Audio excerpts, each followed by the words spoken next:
नमस्कार साथियों। उम्मीद है आप सब लोग खुश होंगे, लाजवाब होंगे। मित्रों, जैसा कि आपको पता है, यूपी लेखपाल भर्ती से रिलेटेड आज हाई कोर्ट में सुनवाई थी।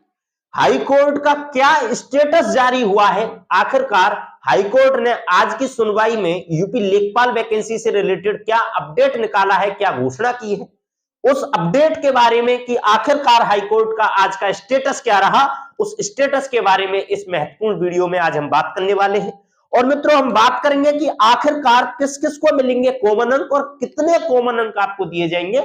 उन सब बातों के बारे में आज हम इस वीडियो में देखेंगे, इसलिए वीडियो को पूरा देखना है जिससे आपको पूरी इंफॉर्मेशन प्राप्त हो सके, आपको पूरी जानकारी की आज की कोर्ट केस प्रक्रिया क्या हुई है उन सब बारे में आपको पता चल सके। और मित्रों, अगर आपने अभी तक चैनल को सब्सक्राइब नहीं किया है तो चैनल को जरूर सब्सक्राइब कर लें, जिससे आगे भी आपको महत्वपूर्ण जानकारियां यूपी लेखपाल वैकेंसी एवं यूपी ट्रिपल एससी आयोग द्वारा कंडक्ट कराने जाने वाली बहुत सी वैकेंसियों के बारे में महत्वपूर्ण जानकारियां मिलती रहे। तो मित्रों, जैसा कि आपको पता है, आज 4 जनवरी को आपके कोर्ट केस था, यानी कि आज कोर्ट केस में आपकी सुनवाई हुई थी यूपी लेखपाल वैकेंसी से रिलेटेड। मित्रों, मैं आपको याद दिला दूं, आपकी जो यूपी लेखपाल वैकेंसी है उसमें क्या हुआ था, आपके 31 जुलाई को तो एग्जाम हुआ था और 31 जुलाई यानी कि आप देख सकते हो कि आखिरकार कितना लंबा इस भर्ती को खींच दिया है। उसके बाद हम स्टेटस पर चलेंगे। यहां पर ध्यान दीजिएगा कि 31 जुलाई को आप एग्जाम देकर आए थे मित्रों। उसके बाद आपने देखा था कि आपके 15,000 संदिग्ध की सूचना आई थी कि 15,000 बच्चे संदिग्ध हैं, यानी कि आंसर की आने से पहले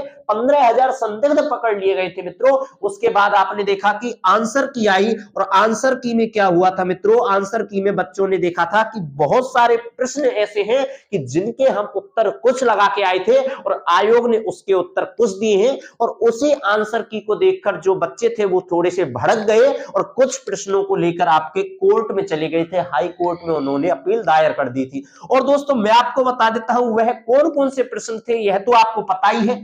वह 4 प्रश्न थे आपके। कौन कौन से प्रश्न? प्रश्न नंबर 65, 86, 90 और 92। और मित्रों, अब यह आपको देखना होगा कि यह जो 4 प्रश्न थे इन पर 2 केस डले थे, यानी कि एक केस तो केवल 86 में प्रश्न पर डला था, फिर और दूसरा केस इन 3 प्रश्नों पर डला था। सुनने में आता है कि 4 प्रश्नों पर अपील दायर की थी, लेकिन कोर्ट ने एक्सेप्ट केवल 4 प्रश्नों को ही किया था। मित्रों, आपको यहां पर समझ में आ गया होगा। आज जो केस था मित्रों, मैं आपको बता देता हूं, वह 86 में प्रश्न को लेकर था, ना कि 65, 90 और आपका 92 जो प्रश्न थे उनको लेकर। आपके जो ये 3 प्रश्न है 65, 90 और 92, इनको लेकर सुनवाई आपकी 9 जनवरी को है। आपको मालूम होगा, जैसे कि हमने आपकी पिछली सुनवाई हुई थी उसमें बताया था कि अगली तारीख कब रखी गई है। तो आपको पता चल गया कि इन 3 प्रश्नों को लेकर अगली जो सुनवाई है वो आपकी 9 जनवरी को होगी। लेकिन आज जो 4 जनवरी को 86वें प्रश्न को लेकर जो सुनवाई हुई है उसका फैसला क्या आया है, उसको रिलेटेड स्टेटस क्या लगाया है मित्रों, तो मैं आपको बता देता हूं। 86वें प्रश्न के लिए यूपी ट्रिपल एससी आयोग ने, जो आपका यूपी ट्रिपल एससी आयोग है, उसने एक एफिडेविट जारी कर दिया था आपकी पिछली सुनवाई में, जो यह कहता है कि जो प्रश्न हमने रखा था और जिसके प्रश्न के जो आपके ऑप्शंस थे जो रखे थे वो आयोग की तरफ से बिल्कुल सही है, इसलिए उन्होंने एक कंडममेंट आपका एफिडेविट लगा दिया था, जो यह विश्वास दिलाता है कि हम पर सबूत है, एविडेंस है कि वह प्रश्न सही है। लेकिन मित्रों, मैं आपको बता देता हूं, उसमें जो गलती थी वो हिंदी और इंग्लिश की थी, यानी कि हिंदी में जो प्रश्न था उसमें कुछ डिफरेंस था और जो इंग्लिश में थे और उसमें कुछ डिफरेंस था।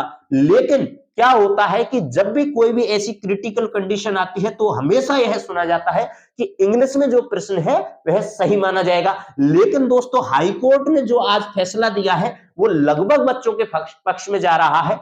ऐसा सुनने में आ रहा है कि जो आपका जो 86वें प्रश्न को लेकर जो अंक है वो बच्चों के पक्ष में जाएगा, यानी कि वह जो 86वें जो प्रश्न का जो अंक है वह कॉमन अंक के रूप में बच्चों को दिया जाएगा। अब किस किस को वह अंक मिलेगा, तो मित्रों मैं आपको बता देता हूं। आपको मैंने बताया है कि कॉमन अंक का किस प्रकार से फायदा होता है। सभी को कॉमन अंक दिया जाएगा, लेकिन फायदा कौन ज्यादा उठा सकता है यह आपको देखना होगा, क्योंकि अगर आपने उसको अटेम्प्ट किया है और सही किया होगा तो फिर तो आपको नंबर मिल ही गया, तो कॉमन अंक का आप पर कोई फर्क नहीं पड़ेगा। वहीं पर मित्रों मैं आपको बता देता हूं, अगर आप उसे गलत करके आए होंगे तो उसका कॉमन अंक आपको मिल जाएगा। उम्मीद है आपको पूरी इंफॉर्मेशन समझ में आ गई होगी। अभी जो स्टेटस है वो आपका जारी नहीं किया गया है ऑफिशियल वेबसाइट पर, कुछ समय बाद हाई कोर्ट के ऑफिशियल वेबसाइट पर आपका स्टेटस जारी कर दिया जाएगा। लिखित रूप में उस स्टेटस को लेकर आएगा AKGS रिसर्च सेंटर। उससे पहले आप चैनल को जरूर सब्सक्राइब कर लें, जिससे आगे आपको स्टेटस की जो भी नोटिफिकेशन है वो आपको पहुंच सके। जो भी इंफॉर्मेशन हाई कोर्ट से रिलेटेड लिखित रूप में आएगी, एक स्टेटस के रूप में आपको प्रोवाइड करा दी जाएगी मित्रों। तो यहां पर आपको पूरी इंफॉर्मेशन समझ में आ गई होगी। आगे और भी कोई अगर यूपी SSC आयोग से रिलेटेड कोई भी अपडेट आती है मित्रों, तो फिर से मैं एक नई वीडियो के माध्यम से आपके सामने उपस्थित होऊंगा। स्टेटस जैसे ही जारी होगा ऑफिशियल वेबसाइट पर, उस स्टेटस को लेकर फिर से मैं आपके सामने आऊंगा।